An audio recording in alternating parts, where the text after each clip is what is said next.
Red Cross society અને pioneer ક્લબના સંયુક્ત ઉપક્રમે પોરબંદર શહેરને ગ્રીન અને હરિયાળું બનાવવા માટે પોરબંદર શહેરના પ્રબુદ્ધ નાગરિકો, જાગૃત નાગરિકો અને દાતાઓના સહકારથી 10,000+ ટ્રીનું મિશન બંને સંસ્થાઓએ સંયુક્ત ઉપક્રમે સેવ્યું હતું અને આજે એ સપનું સાકાર થવાની દિશામાં ઝડપથી કદમ મંડાઈ રહ્યા છે. અત્યાર સુધીમાં પોરબંદર શહેરની અંદર 5,000 જેટલા વૃક્ષો વવાઈ ચૂક્યા છે અને બાકીના વૃક્ષો વાવવાની કામગીરી એ પણ સતત ચાલુ છે. નજીકના ભવિષ્યની અંદર આપણે પોરબંદર શહેરને 15,000 વૃક્ષો વાવી અને 2 કે 3 વર્ષ પછી પોરબંદર શહેરની અંદર પર્યાવરણની દૃષ્ટિએ ખૂબ સારું પરિણામ મળે, પોરબંદરના નાગરિકો જે છે એને શુદ્ધ ઓક્સિજન મળે એ પ્રકારનું વાતાવરણ ચોક્કસ સર્જાશે. ખાસ કરીને સદભાવના ટ્રસ્ટ છે ત્યાંનું આપણે રાજકોટનું, વૃક્ષો ઉછેરવાની જવાબદારી આ સદભાવના ટ્રસ્ટને આપે છે. અને સદભાવના ટ્રસ્ટ એટલું બધું સારું કામ કરે છે કે નિયમિત પાણી પીવડાવે છે.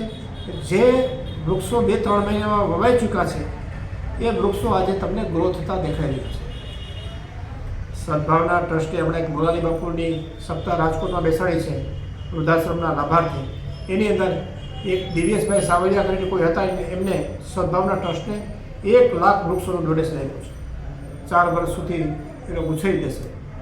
એટલે સદભાવના ટ્રસ્ટના માધ્યમથી રેડક્રોસ સોસાયટીના પ્રમુખ અમારે પ્રવીણભાઈ ખોરાવા, કોર્ડિનેટર ધર્મેશભાઈ પરમાર ની સહિતની ભરતભાઈ રૂપાણી છે, ડૉક્ટર શેઠ સાહેબ છે, ડૉક્ટર દર્શક પટેલ સાહેબ છે, નીરજભાઈ મોનાણી છે, આનંદભાઈ દત્તાણી છે, રાહુલભાઈ કક્કડ, અમારે હાર્દિકભાઈ તન્ના છે. એ બધા આ મિશનની અંદર ખૂબ દિલથી લાગેલા છે અને મોનિટરિંગ પણ કરે છે અને યોગ્ય જગ્યાએ વૃક્ષો વવાય એ માટે સદભાવના ટ્રસ્ટને પણ બરોબર દિશા આપે છે.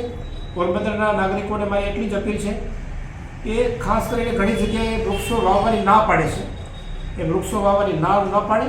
અમે વૃક્ષો એ પ્રકારના જ વાવવાના છે કે જે વૃક્ષો તમારા સ્ટ્રક્ચરને કોઈ પણ પ્રકારનું નુકસાન ન કરે. એટલે એમાં તમે નિશ્ચિત રહેજો. એટલે જે જગ્યાએ વૃક્ષો વવાય એનું તમે બધા પૂરેપૂરું જતન કરજો, કાળજી રાખજો અને એમાં કંઈ તકલીફ હોય તો ગમે ત્યારે સંપર્ક કરજો. એવી મારી પોરબંદર શહેરના નાગરિકોને પણ અપીલ છે.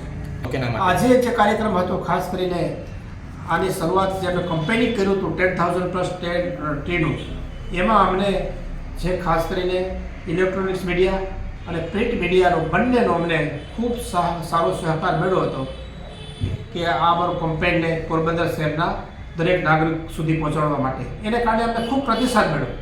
એટલે દરેક જે પત્રકાર મિત્રો છે એને બોલાવી એના નામનું વૃક્ષ છે એ અમે અહીંયા SVP રોડ પર એમના નામે વૃક્ષારોપણ કરાવ્યું છે. અને પત્રકાર મિત્રોને એ પણ કહું છું કે દર 3 મહિને તમારું વૃક્ષનું ગ્રો કેટલું થયું છે એની અપડેટ પણ તમને તમારા મોબાઈલના માધ્યમથી અમે આ મોબાઈલ નંબર ત્યાં આપી દઈશું. તમને મોબાઈલના માધ્યમથી મળતું રહેશે. છતાં પણ કંઈક ક્ષતિ લાગતી હોય ચોક્કસપણે અમારું ધ્યાન દોરજો. ક્ષતિ ક્યાંક આમાં રહેતી પણ હોય આટલા મોટા કામની અંદર, એ અમે ક્ષતિ સુધારવાનો પૂરેપૂરો પ્રયત્ન કરીશું.